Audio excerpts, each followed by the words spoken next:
Como diria Roberto Carlos numa manhã de sábado, eu voltei. E quem voltou, Paulo Bogner? Quem está conosco aí? Tchan, tchan, tchan, tchan.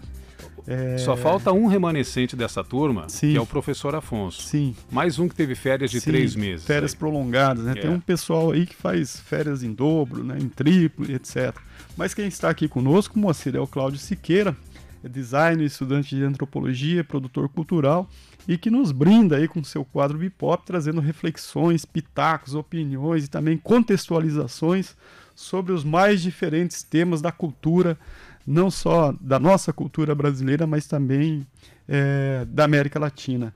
E é isso, hoje a gente tem um tema latino, acompanhando aí as visões aí sempre muito focadas para os países da região. Cláudio nos traz aí o temas para a América Latina, um apanhado de visões e opiniões.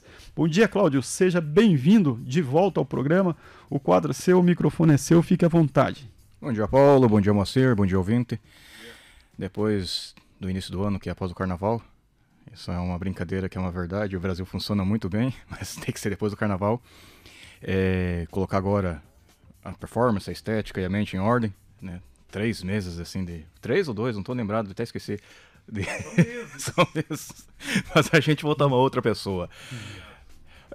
O tema nosso, ele dá continuidade ao que foi falado no editorial.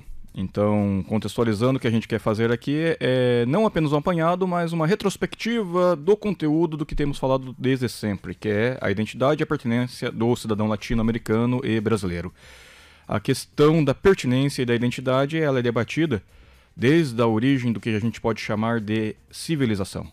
Os grupos humanos se amontoaram, né, em coletivos, como os animais gregários, para proteção mútua e para preservação da sua própria espécie. E com o desenvolvimento da tecnologia, aí tem um grande trabalho de pesquisa que nunca vai chegar a um fim, né? O que veio primeiro, se é a tecnologia, né, ou se é a compreensão, né, da necessidade da sobrevivência. Quer dizer, é um debate sobre o ovo e a galinha, mas levou a humanidade a se agrupar e a rivalizar entre outros grupos humanos para a supremacia dos próprios grupos. E chegamos aqui numa realidade de América Latina e África como periferia do norte, que se identifica como Ocidente, né? O Ocidente, ele nasce com o Império Romano. Então tudo aquilo que não era Oriente, era a Pax Romana, era Ocidente. E com as invasões bárbaras, se formou uma Europa num formato de retalhos, né, de coxa de retalhos, né? Várias nações pequenas que se amontoavam, guerravam entre si, que começaram a procurar expansão além mar, e aí eles simplesmente com o termo descobrimento, eles começaram a invadir e ocupar e a massacrar os povos dos continentes sul-americanos, latino-americanos, que depois se tornou isso aí, né, e africanos. Então temos essa história toda, né, e aí não dá pra gente hoje falar em duas perspectivas reais, porque a única perspectiva é da invasão e da resistência, e nesse termo de resistência nasce então uma identidade que ainda está sendo gestada, que se chama Sul, que é a junção das culturas, etnias, identidades da América Latina, né, que é do México até o Uruguai, até a Terra del Fogo, e a África. E podemos perceber que o Ocidente, o Norte, ele tem muita preocupação com essa emancipação do nosso pensamento e identidade enquanto grupo, né, enquanto cidadão latino-americano, né, um sudaca e um brazuca, pela indústria cinematográfica hollywoodiana. A Hannah Arendt, que eu não tenho uma leitura muito profunda, mas ela dialoga sobre a banalização do mal, dá uma ilustração interessante de que como o imperialismo estadunidense, através de Hollywood, ele banaliza o discurso decolonial que é desenvolvido.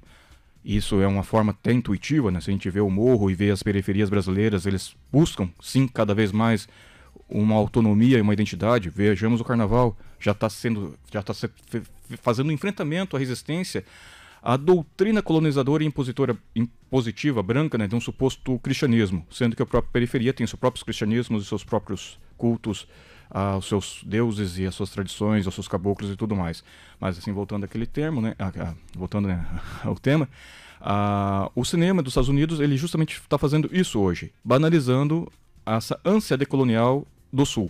Então, às vezes a gente fica pensando, poxa, mas que interessante, né? Grandes conglomerados da indústria, do entretenimento, estão fazendo autocrítica, levantando bandeiras identitárias e reconhecendo que o Império realmente ele invade e ele realmente manipula, né, as questões políticas da América do Sul, como vem por uma forma de arte, parece para nós que isso aí é uma ficção. E aí tudo corre bem. Precisamos, dentro desse processo, duas coisas. O entendimento da nossa pertinência e o entendimento da nossa identidade. Quem somos de verdade, que a gente não pode deixar de ser e que a gente também não quer deixar de ser, e a que grupo nós pertencemos. E aqui que está o grande chave da questão. Não há problema em debatermos valores conservadores e valores não conservadores. O problema é a gente está em impor esses valores como uma regra em função de interesses exteriores que acabam entregando a nossa própria identidade, a nossa economia, a nossa autonomia. Foi falado aqui sobre a questão da ponte da Argentina, que é consequência de uma decisão de autonomia da Argentina em relação aos seus próprios problemas e que sim deve ser resolvido em conjunto, porque somos uma comunidade.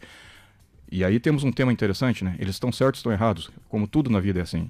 Vale então dizer que aquilo que nós devemos perseguir é o bem comum, é o bem da maioria, é o bem do grupo que nós estamos pertencentes. E no fim, a gente sabe que pertencemos a um único grupo que chama humanidade e habitamos uma única casa que se chama Planeta Terra. Obrigado pela audiência, continuamos esse debate aí na próxima semana. Eu acho que agora, esse ano, vamos retornar também aos quadros gravados, né? Então vão ficar mais ou menos intercalados, temos conteúdos para trazer.